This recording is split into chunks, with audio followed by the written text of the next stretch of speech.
Do you want to learn how to record debits and credits like a pro? Let's start with the why. Businesses want to know whether they're profitable. Makes sense, right? A non-profitable company won't be in business long. So how do they figure out what to do? The answer is data and analysis, and that's where accountants come in.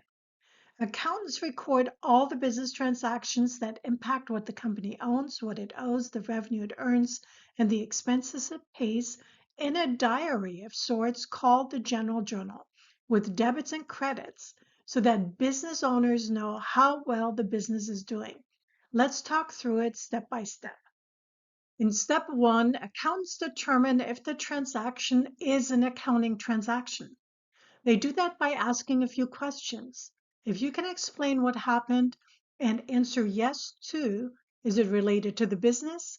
Is there a dollar amount? And is there supporting documentation or proof? Then we have a valid transaction to record. In step two, accountants analyze the transaction. What account increased or decreased? For example, the business buys equipment on credit for $10,000. In that case, the business's equipment increased and the business now owes more money to a vendor.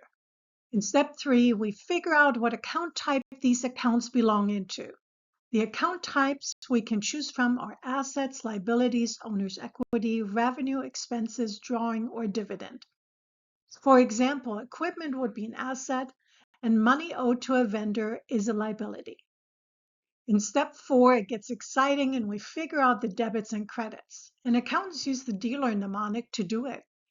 The DEA of the word dealer stands for D for drawing or dividends, E for expenses, and A for assets. If you want to increase one of these account types, you would do so with a debit. The last three letters of dealer on the right side stand for L for liabilities, E for equity, and R for revenue. If you want to increase one of these account types, you would do so with a credit. So for our example, equipment is an asset and assets increase with debits. Money owed to a vendor is a liability and liabilities increase with credits. Can you believe that we solved this entry? Debit equipment and credit vendor payables.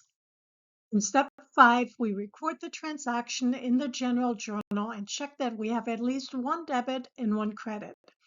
The entry balances and the accounting equation is still true. See my videos in the series Learn Debits and Credits for step-by-step examples.